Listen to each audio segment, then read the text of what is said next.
వీళ్ళు ఇసుకను వదిలిపెడతలేరు, కంకరను వదిలిపెడతలేరు, ఆర్ఆర్ ట్యాక్స్ల పేరు మీద దోపిడీ చేస్తా ఉన్నారు, మూసీ ప్రాజెక్ట్ అని చెప్పని దోపిడీ చేస్తా ఉన్నారు, ఫ్యూచర్ సిటీ అని చెప్పని దోపిడీ చేస్తా ఉన్నారు.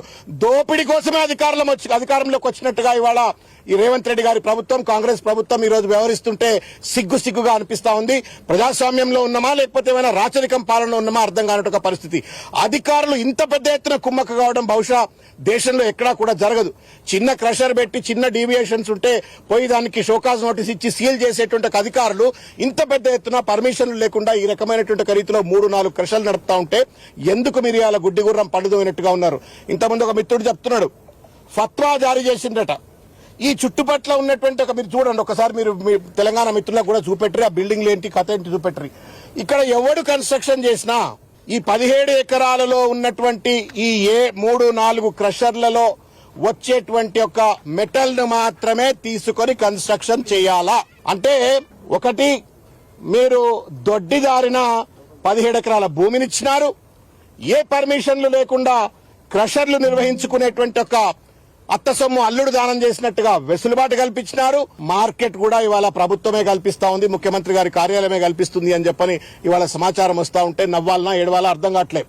మీకు పర్మిషన్ కావాలంటే, పెద్ద పెద్ద బిల్డింగ్లు కట్టేటోళ్లకు పర్మిషన్లు కావాలంటే ఈ క్రషర్ లో మాత్రమే మీరు కంకర కొనాలా, ఈ క్రషర్ లో మాత్రమే మెటల్ కొనాలా అనేటువంటి ఒక నియమ నిబంధనలు పెట్టి చుట్టూ ఉన్నటువంటి ఒక బిల్డర్స్ అందరినీ కూడా లోబర్చుకుని వాళ్ళ ఈ రకంగా ఒక దోపిడీ వ్యవస్థకు పాల్పడుతున్నటువంటి ఈ ప్రభుత్వాన్ని చెప్పు తీసుకొని కొట్టాలనా? సిగ్గున్నదా? మానవత్వం ఉన్నదా? మీరు ప్రజాపాలన అని చెప్పిండ్రు, పారదర్శకత అని చెప్పిండ్రు. ఈ రకంగా దోపిడీ పాలనకు, దోపిడీకి ఎట్లా పాల్పడుతున్నారో ప్రజలకు సమాధానం పెట్టాలా? మొన్ననే మా ఎర్రోల శ్రీనివాస్ గారు దాదాపు హైదరాబాద్ లో తర్వాత తెలంగాణ ప్రభుత్వంలో ఉన్నటువంటి అనేక మంది అధికారులకు లేఖలు రాసి తీసుకెళ్లి వ్యక్తిగతంగా తనే తీసుకెళ్లి అన్ని రిప్రజెంటేషన్లు ఇచ్చిర్రు. తేలుగుట్టిన దొంగలు లెక్కున్నారు. ఇవాళ ఒక్కడు మాట్లాడతలేడు. డైరెక్టర్ మైనింగ్ మాట్లాడు, జిల్లా కలెక్టర్ మాట్లాడు, అసిస్టెంట్ డైరెక్టర్ మైనింగ్ మాట్లాడు, ఎవరు మాట్లాడతలేరు. మానస హిల్స్ లో జరుగుతున్నటువంటి ఒక దోపిడిని, కేజీఎఫ్ లాంటి విధ్వంసానికి సంబంధించి కంప్లైంట్లు ఇస్తే ఒకడు మాట్లాడతలేడు. మళ్ళీ వాళ్ళ భాగ్యలక్ష్మి దగ్గరకు వచ్చినాం. మొత్తం హైదరాబాద్ ఔటర్ రింగ్ రోడ్ పరిధిలో ఇదే రకమైనటువంటి ఒక మైనింగ్ల పేరు మీద విధ్వంసం జరుగుతా ఉంది.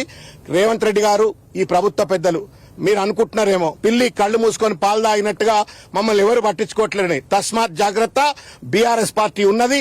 ఈ దోపిడిని, ఈ విధ్వంసాన్ని వ్యతిరేకంగా తప్పనిసరిగా ప్రజాయుద్ధం చేపడతాం. ఈ పోరాటం ఇంతటితో ఆగదు. మేము నిన్న కంప్లైంట్లు ఇచ్చినాం, రేపు కోర్టు తలుపులు తడతాం, రేపు నేషనల్ గ్రీన్ ట్రిబ్యునల్ దగ్గరికి వెళ్తాం. మొత్తానికి మీ దోపిడిని దేశ ప్రజలందరికీ తెలియజేసేట రీతిలో తప్పనిసరిగా మా పోరాటం భవిష్యత్తులో ఉంటుంది. Subscribe us and press the bell icon for more interesting updates.